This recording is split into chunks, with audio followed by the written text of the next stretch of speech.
Hello viewers, সবাই কেমন আছেন? এখন যে ভিডিওটি দেখতেছেন এটা শ্রী শ্রী লোকনাথ ব্রহ্মচারীর আশ্রম এবং মন্দির। এটা হলো দয়াগঞ্জ স্বামীবাগ। তো এখানে আসলে আপনারা অবশ্যই শ্রী শ্রী লোকনাথ ব্রহ্মচারীর আশ্রম ও মন্দির দেখতে পাবেন। শক্তি ঔষধালয় রয়েছে, এটা ঢাকা প্রাইভেট লিমিটেড শক্তি ঔষধালয়ের পাশেই এই মন্দিরটি অবস্থিত। তো এখানে শুক্র শনি প্রচুর ভিড় হয় এবং প্রতিদিন পূজার শেষে মন্দিরে পুজো হয়, অর্থাৎ পূজার পরে আপনার প্রসাদ দেয়। এটা প্রতিদিনই এখানে প্রসাদ দেয়। তো আমরা মন্দিরে আজকে আসছি অনেক দিন পরে। তো মন্দিরে আসা অনেক আজকে লোক সমাগম ছিল, অনেক ভিড় ছিল। তো দেখেন মন্দিরের পাশে অনেক আগরবাতি, মোমবাতি, ধূপকাঠি এবং বিভিন্ন রকমের খাবার বিক্রি করে।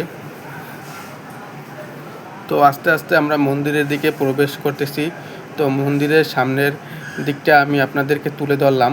এটা মন্দির প্লাস আশ্রম, এখানে আপনারা আসলে থাকতে পারবেন। এ বিষয়ে পরে কথা বলতেছি। তো দেখেন অনেক ভক্ত সমাগম আসছে দূর দূরান্ত থেকে, আজকে ছুটির দিন বলে। তো মন্দিরে অনেক লোক এবং অনেক শরণার্থী বা মন্দির দর্শন করতে আসছে লোকনাথ মন্দির।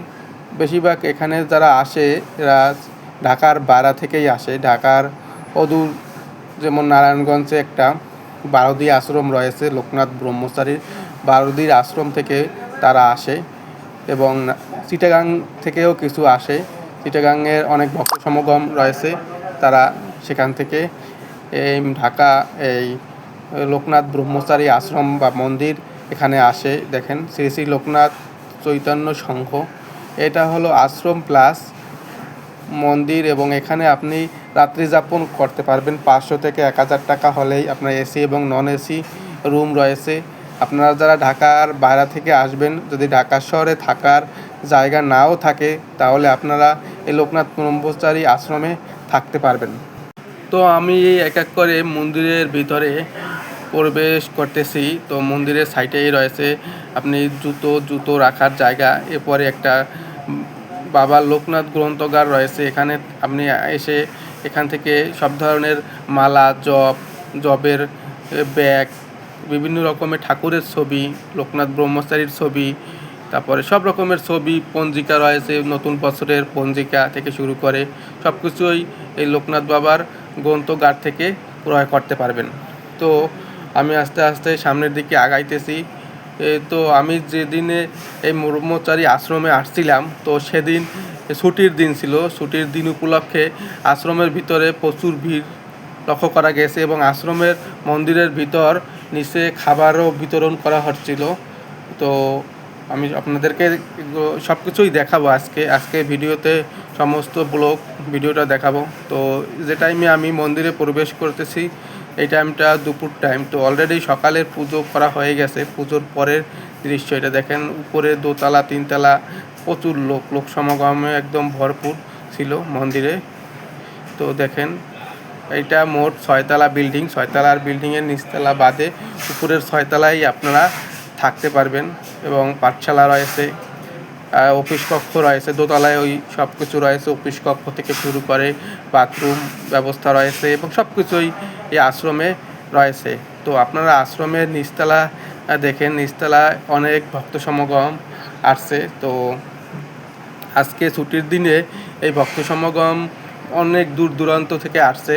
এখানে প্রসাদ খাওয়ার ব্যবস্থা রয়েছে। তো আপনারা চাইলেই এখানে কুপন নিয়ে 120 টাকা, আগে 100 টাকা ছিল, এখন 120 টাকা করেছে। এখানে 120 টাকা কুপন নিয়ে আপনারা প্রসাদ খেতে পারবেন বা এখানে নিরামিষ খাবার দেয়।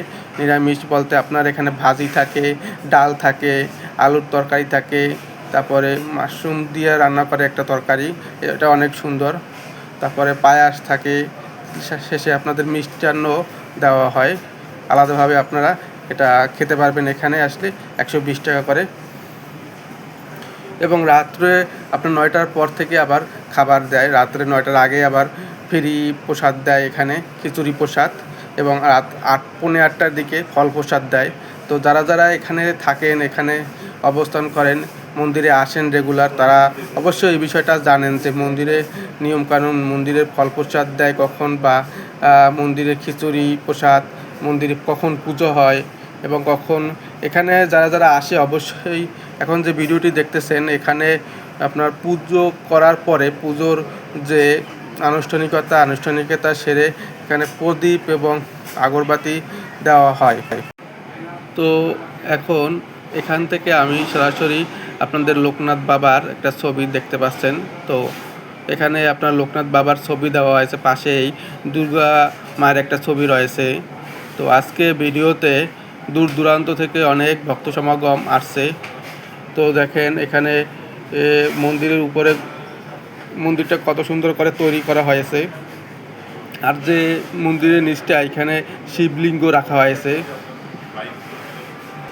এবং এইখানে মন্দিরের পিছনেও অনেক ভক্ত সমাগম আসছে আজকে ছুটির দিন উপলক্ষে। তো দেখেন খুবই সুন্দর একটা পরিবেশ। তো এখানে মহাদেবের দুইটা ছবিও রয়েছে, প্রথম যে মহাদেবের ছবি তারপরটা মহাদেবের ছবি রয়েছে এবং শিবলিঙ্গ রয়েছে। তো সবাই এই নতুন করে আর কি ছবি টবি তুলছে, যারা নতুন এখানে আসছে ছবি তুলতেছে। তো বন্ধুরা যারা আমার এই ভিডিওটি দেখতেছেন অবশ্যই পূজার অনুষ্ঠান আমার এই ইউটিউব চ্যানেল, তো অবশ্যই লাইক কমেন্ট এবং শেয়ার করবেন যারা এই ভিডিওটি দেখতেছেন এবং বেল বাটন বসাই দেবেন যাতে আপনার পরবর্তী ভিডিওটি দেখতে পান।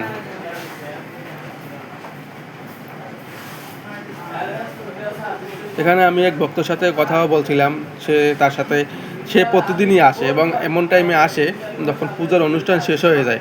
সে বলতেছে যে আমি যখন এখানে আসি তো এই যে ভক্ত চলে যাচ্ছে, আসি যে আমার কাজ থাকে, তারপর আমি মন্দিরে পুজোর পরে এসে আমি ঠাকুরের নাম বা লোকনাথ বাবারকে প্রণাম করে যাই, এটাই বলতেছে। তো দেখেন এক এক করে এখানে আবার শনি মায়ের এই যে এখন যে মন্দিরটা দেখতেছেন এখানে শনি পূজা করা হয়। শনি মায়ের মূর্তি রয়েছে এখানে পূজা রয়েছে। আর এখানে হয়েছে লোকনাথ বাবার, আর আমি যে থাম্বনেলটা যে পিকচারটা ইউজ করছি এখানে লোকনাথ বাবার ছবি রয়েছে, লোকনাথ বাবার ফটো রয়েছে, এই দেখেন।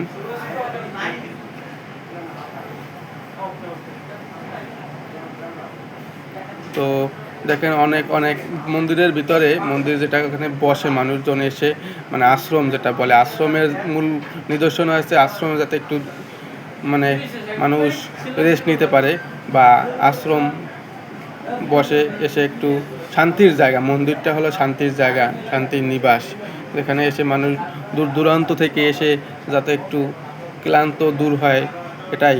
তো আমি আস্তে আস্তে করে মন্দিরের সামনের দিকে এগিয়ে যাচ্ছি এবং দেখেন আজকে অনেক কিন্তু লোক আসছে। ছুটির দিনে মন্দিরে প্রচুর ভিড় থাকে। তো দেখেন আজকে ছুটির দিন উপলক্ষে আজকে কিন্তু এখন কিন্তু দুপুর টাইম, সকালে একবার পুজো করা হয়ে গেছে, বিকেলে পুজো, সন্ধ্যায় পুজো হয়েছে, কিন্তু দুপুর টাইমেও অনেক ভক্ত সমাগম চলে আসছে।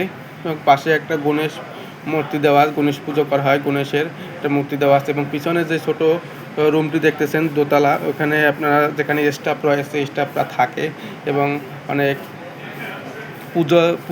পুরোহিতরাও এখানে রাখে। মন্দিরে কিন্তু অনেক পুরোহিত রয়েছে এবং অনেক সিকিউরিটির ব্যবস্থা রয়েছে। আপনি রাত্র 9টার পরে কিন্তু ঢুকতে পারবেন না, এখানে রাত্রি 9টার পরে গেট আটকেই দেওয়া হয় এবং সামনের দিকে গেট খোলা রাখা হয় ছোটো, ওখান থেকে প্রবেশ করা হয়। যারা মন্দিরের ভিতরে প্রসাদ গ্রহণ করে তখন এই প্রসাদ খেয়ে ওখান থেকে বের হয়।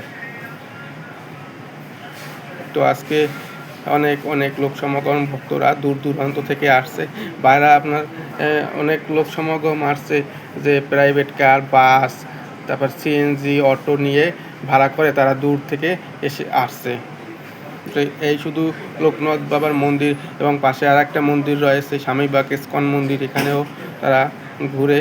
এই দুইটা মন্দিরেই এই স্বামীবাগ দয়াগঞ্জ খুবই পপুলার একটি জায়গা।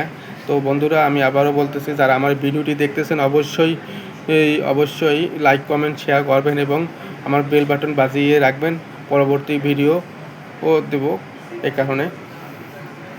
তো এই যে মন্দিরের সামনের দিকটা, লোকনাথ বাবার মন্দিরের সামনের দিকটা দেখেন, মন্দিরটা কত সুন্দরভাবে সাজানো গোছানো, রাত্রে আরও লাইটিংয়ের ব্যবস্থাও রয়েছে। এখানে একটা কথা লাগছে, দীনদরিদ্র অসহায় মানুষ তো আপনারা যদি আসেন, না আসলে বুঝতে পারবেন না মন্দিরটা কতটা সুন্দর, কতটা পপুলার, কতটা জনপ্রিয় এবং সমস্ত ফ্লোর টাইলস করা। এখানে আমার এবং সামনে দিয়ে মন্দিরের হাত দিয়ে ঢুকতেই একটা স্টল পেয়ে যাবেন। ওইখান থেকে আপনারা প্রসাদ নিয়ে মানে পুজো দেওয়ার জন্য এটা আপনারা নিতে পারবেন। এরপরে আপনারা নিয়ে পুজো দিতে পারবেন, এই যে স্টলটা। তো আমি এখন ভিডিও থেকে অফ করে দিব। তো আপনারা অবশ্যই এটা আসবেন, স্বামীবাগ, দয়াগঞ্জ, লোকনাথ বাবার আশ্রম বা মন্দির। এখানে আসলে কারো কাছে জিজ্ঞেস যদি নাও চিনে, কারো কাছে জিজ্ঞেস করলে আপনাকে দেখাই দেবে। আপনারা যদি সায়দাবাদ এসে একটা রিক্সা করে নিয়ে চলে আসবেন লোকনাথ বাবার আশ্রম বা মন্দির। অবশ্যই সবাই ভালো থাকবেন। ধন্যবাদ।